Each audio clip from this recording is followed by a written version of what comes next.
हाय मित्रांनो.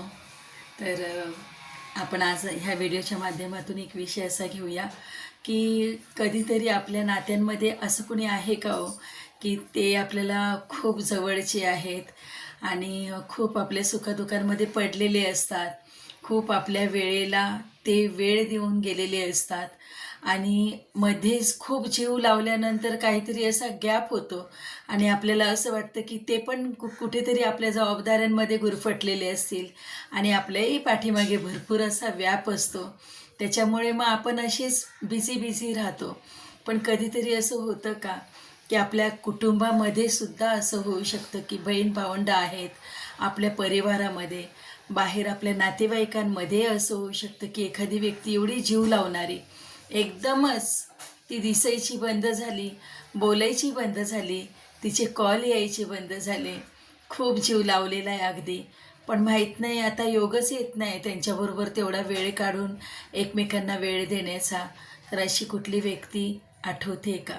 जर आठवत असेल तर समाजातलीही असू शकते, ऑफिसमधले मित्रमैत्रिणीही असू शकतात, कुठलंही नातं असू शकतं. पण आपल्याला खूप वेळ देऊन जीव लावून ते आता कुठेतरी असं थोडंसं लांब गेल्यासारखं. तर असे कोणी असतील आणि आठवत असतील तर नक्की त्यांना वेळ द्या. नक्की त्यांचं काय चाललं आहे ते बघा.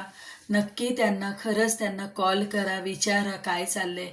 कारण कसं होतं आपापल्या लाईफमध्ये एखादा माणूस इतकं डिप्रेशनमध्ये गेलेलं असतं एखाद्या विषयाला घेऊन, काहीतरी टेन्शनं असतात, कुठेतरी लाईफ डिस्टर्ब झालेली असते आणि संकोचमध्ये डुबलेले असतात की सांगावं की नाही. भले किती जवळचं रिलेशन असू दे, पण डिस्कस करायचं की नाही, शेअर करायचं की नाही कोणाबरोबर, याच्यामध्ये ते राहून जातात आणि असं एखाद्या वेळेस डिप्रेशनमध्ये जाऊन वाईट पाऊल उचलून मोकळे होतात आणि मग आपल्या नजरेसमोरून ती व्यक्ती आयुष्यातनं निघून गेलेली असते आणि त्यावेळेस मग आपल्याला खूप पश्चाताप होतो आणि आपण बोलतो, 2 शब्द मला सांगितले असते तर मी काही केलं असतं, एकदा मला बोलला असता किंवा बोलली असती तर काहीतरी मार्ग निघाला असता.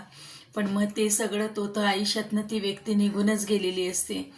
पण आपल्या हातातून सगळं काही वेळ, टाईम काही करण्याचा निघून गेलेला असतो. म्हणून वेळेतच कोणी असा मित्र, कुठला आपलं नातेवाईक, आपल्या कुठल्या परिवारातला एखादा हिस्सा नक्कीच कुठेतरी जर दिसत नाही आहे, काही कानावर कुजबूज पण आली की त्याची थोडे प्रॉब्लेम चालू आहेत किंवा काहीतरी अडचणी चालू आहेत किंवा अमक्या-तमक्या विषयांवरून तो डिप्रेशनमध्ये चालला आहे, तर नक्की भेट द्या. फक्त सांगा की "अरे शेअर कर, थोडंसं हृदय मोकळं कर, तेवढं तर तुझं आणि माझं रिलेशन